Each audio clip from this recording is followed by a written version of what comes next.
Assunto sério agora. O caso das Esmeraldas teve o desfecho na justiça. Julgamento dos acusados de um crime em um posto de gasolina na loja de conveniência ali no bairro Batel. Terminou ontem à noite. O júri absolveu Bruno, acusado de ser mandante dos assassinatos. Os dois irmãos atiradores foram condenados, mas eles tinham diversas qualificadoras, eram acusados por diversas qualificadoras, que ao final do júri caíram. Você vai entender os detalhes agora na reportagem completa. 4 anos após o duplo homicídio, a previsão era que o julgamento durasse pelo menos 3 dias. 10 testemunhas a serem ouvidas, sendo 5 de acusação e 5 de defesa e 2 em comum, e ainda mais 3 interrogatórios. No segundo dia, os 3 acusados se emocionam quando interrogados. A defesa de um dos réus, do acusado de ser o mandante das mortes, critica a investigação feita na época pela polícia. E foi arrastado para esse processo. Ele sofreu, ele fez a família dele toda sofrer, mas principalmente nós temos que rever bem essa espetacularização que foi feita junto à Delegacia de Homicídios. Mas o julgamento superou a estimativa e terminou antes do previsto, por volta das 5 horas da tarde de quinta-feira. 2 homens, os atiradores, foram condenados e o acusado de ser o mandante foi absolvido.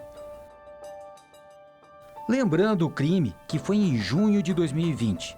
Um grupo de homens se reúne em uma loja de conveniência em um posto de combustíveis entre o Batel e o centro da cidade. Tudo foi registrado pelas câmeras de segurança. Há provocações e discussão.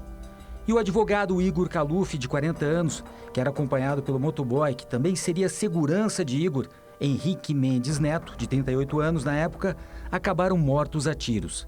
Eles estariam fazendo a cobrança de uma dívida. O crime estaria relacionado à compra e venda de pedras preciosas. Por isso, o caso ficou conhecido como o crime das Esmeraldas. Os atiradores, os irmãos Ilson Bueno de Souza Júnior, foi condenado a 13 anos e 4 meses de prisão, e André Bueno de Souza, condenado a 32 anos de prisão.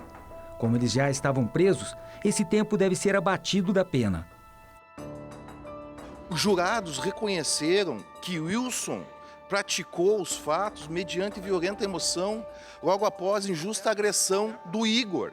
Ele já vai sair o alvará de soltura dele, ele cumpriu já, ele teria que cumprir 1 ano e 8 meses. Agora, com relação ao réu André, nós vamos recorrer porque entendemos que houve uma certa contradição, uma questão técnica. O empresário Bruno Ramos Caetano, que na época disse não saber que os atiradores estavam armados e que por 4 anos foi acusado de ser o mandante das mortes, foi absolvido. O sentimento é de justiça feita, realizada.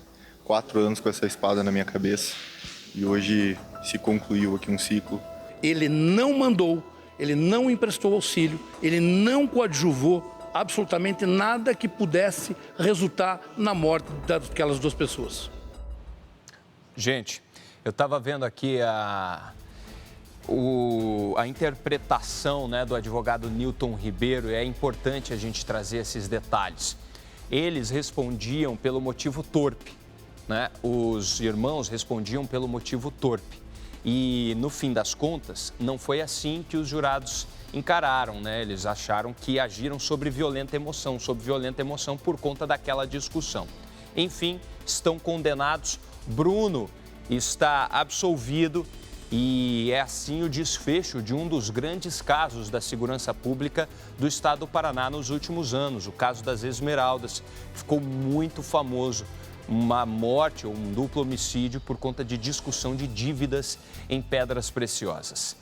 A Tribuna da Massa acompanhou desde o começo e agora, com o final, o último episódio, a gente encerra a nossa cobertura. Se pintar novidades, a gente te informa com certeza.